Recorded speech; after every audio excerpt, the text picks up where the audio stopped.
Today we'll be giving a gameplay overview and review of the game Problem Picnic: Attack of the Ants, designed by Scott Almes and published by Kids Table Board Gaming.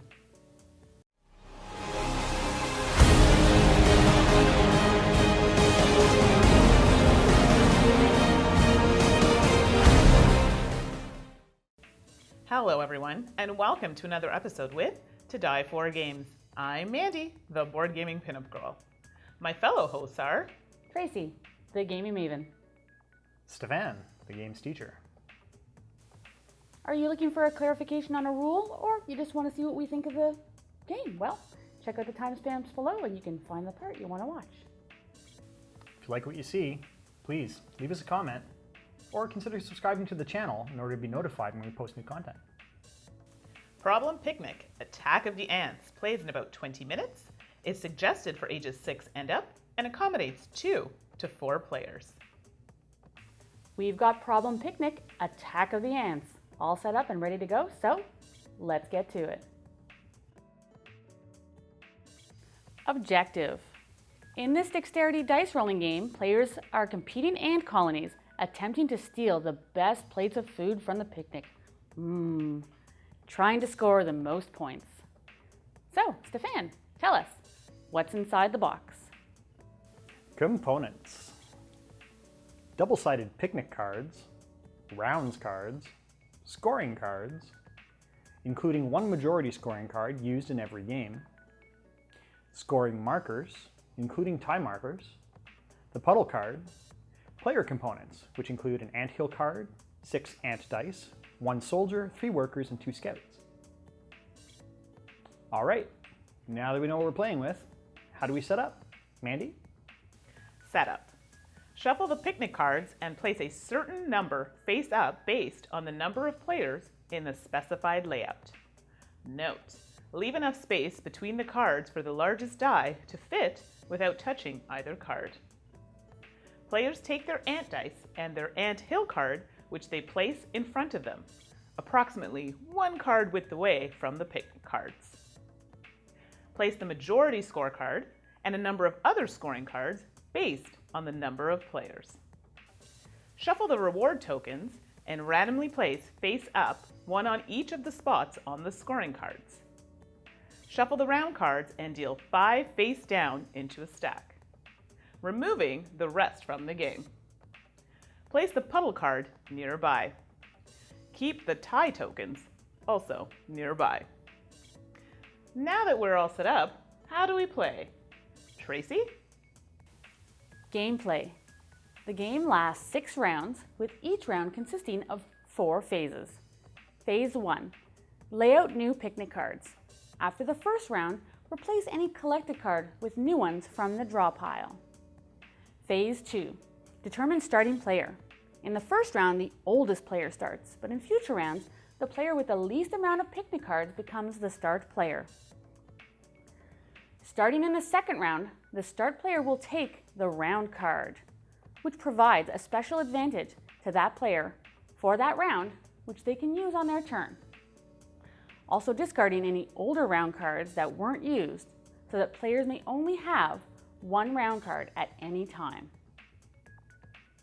Phase 3. Send out the ants. So this is where all the action happens. In turn order, players will roll 1 of their ant dice into the picnic area. Important: the different ant dice represent different ants who have special abilities. The soldier die is the biggest die and is great for knocking other ants out of the way. They also don't get tired when they win a card, so they never go to the puddle, but instead are returned to the player's anthill. The worker dice are best at collecting food, as their die faces have the highest total of ants on them. Scouts are small and get knocked around easily, but if they don't touch a card in the first roll, the player may roll them a second time.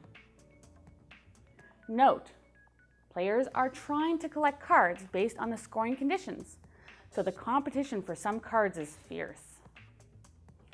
Players continue playing until they have no dice left to roll.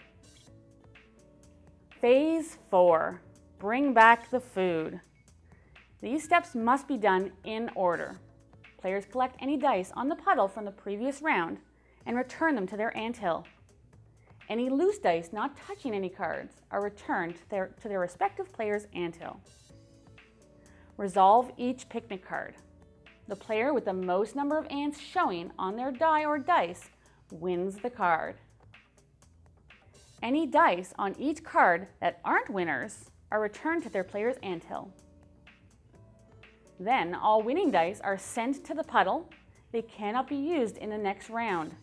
The soldier dice are the only exception, and they are returned to the player's anthill. The winner then collects the card and flips it over, adding it to their ant colony. Note, the first card must touch the player's anthill, and any future cards must touch at least one side of another card in their tableau. So, how does the game end? Stephane? Game end. The game ends after 6 rounds. For each scoring card, the single player who achieves the goal of that card wins the reward token. If there's a tie, each player receives one of the tie tokens instead. Once all of the reward tokens have been awarded, players tally their points. The player with the most points wins the game. So that is how you play Problem Picnic: Attack of the Ants. So now we're ready to review Problem Picnic: Attack of the Ants. So guys, what'd you think? This is all sorts of cute. I loved it from like 30 seconds into the game when we played it at Gen Con. Oh Yeah. my god, I loved it. Can't talk. I could go on and on for this game. I agree, it's a very cute game. I'm not usually a fan of dexterity games. This one did kind of draw me in a little more than most, so I enjoyed it. And I like ant games. I have a couple of other of those. We'll talk about Really? it. He really does. I didn't know that. Okay. Sorry, I'm getting ahead of myself here. My general opinion of the game, at first, I don't like dexterity games at all. I managed to like poke someone's eye out, throw it over here. It's never good. And I really enjoyed it. I thought it was super cute. And it's not just for kids. Like, I like the fact that adults can play too and still get something out of it. So now we can talk about artwork and theme. What do you guys think? Very thematic. Yes. The whole thing, you had your picnic tables with the plates, you had your ants. Your ants were like running in and then trying to run out and escape with the food, and they were competing for it. So very thematic, and the art was really cute, very bright, colorful, really appeals. I agree. The artwork, very simple in its execution, very colorful, works with the theme, very accessible, and I enjoyed it. So just so you know, we did get a prototype version of the game. It still was pretty good, and there will be slight change to the game. There was some talk of it being kind of a table hog. So some of the cards, I think, will be slightly different. The reverse of the cards are going to overlap a bit, so you're going to have them overlap instead of be separate from each other. So taking up less room. So it's kind of hard to judge right now what we have. I mean, the dice I really liked with the ants on them and stuff, so I thought that was really thematic, which drives us into now quality of components, which I'll start with because I kind of started going down that road. The dice I loved. Oh, they're so cute with the little dice, with little ants on them. Loved it, loved it. I liked the cards. Obviously, being a prototype, we're not getting the thickness or quality of card yet. I'm sure that will change during the Kickstarter. So what do you guys think about that? Quality of components? I thought all that stuff was obviously some of the pieces are still like foam markers and stuff like that, but I get the general idea where they're going. I like that there is some variability. They add extra scoring markers, lots of extra scoring cards, so it will always change the game, and that's always a general appeal for me as a replayable game. Yep. Yeah, I like the replayability with the additional scoring markers, like Tracy said, and looking forward to see what they do with the final production copy. Yeah, exactly. Game mechanics?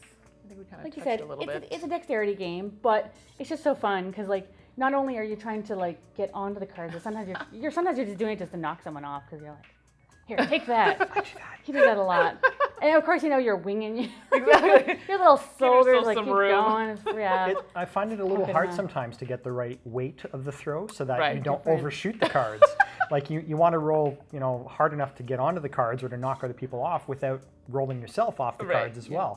So it took a little bit of trial and error to get there. And you have that line, right? Like you can't pass your little ant hole Yeah. from the beginning. So you're trying to do it like here, don't go overthrow. And I do that all the time. I'm overthrow. Back it up. Yeah, do that again. I'm like, darn it. You just messed up the whole game. I know, right? With that one throw. So, and I get all excited thinking I can hit somebody else. No, I usually end up knocking myself off. So, that's how that goes. Similar games? Well, there's a lot of dexterity games. Actually, a good one from a local designer here, Eve. It's called Top This. It's a pizza flicking game. So you're like flicking ingredients of pizza on. So it's similar to that. Instead of your dice going onto the cards, you're putting your pizza toppings toppings onto onto the the cards. And you also have goals, nom. like goals to complete and stuff. So. Oh, cool. Yeah. Oh, I don't think I played that yet. We have a couple of other ant-themed games that are not like this mechanically at all. Right. But Mermies is one, March and of the also Ants. March of the Ants. Okay, yeah, March of the Ants. Which are both heavier Euro games.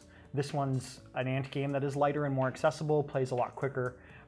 So, you know, I'll probably wind up adding a copy to my collection. Even though it's a dexterity game, which I would normally skip over, I like ants. Ants are so cool. Guys with ants and sheep, and I feel a theme happening here. So, yeah, so exactly. I actually don't own any ant games, so I'm going to take your word for it that those ones are on the way to go. So, final thoughts on the game? I like that it does appeal to adults, like you said. Right. It sounds like a kid's game, and it almost looks like a kid's game, but there's enough going on to make, like I was, right from the get-go, I was caught. But with that, it's still very accessible for kids of a young age. What was the age? 6 and up. 6 and up? Suggested age? Yeah. So not difficult to pick up the mechanics at all. Maybe a little bit difficult to get your die rolls in the right position. That's, you know, that comes with experience, I guess. So we'll Well, have I to don't play know it more about that. often. Yeah. I don't know. I was like in it to win it. Yeah, I'm gonna. Yeah, no. Dice were on the floor, and I'm like, yeah, I'm not winning this game. But I still had fun.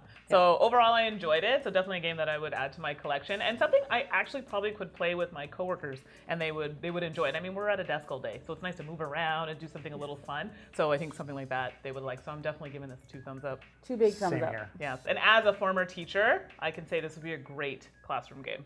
So that's it for now, and we'll see you next time. Bye.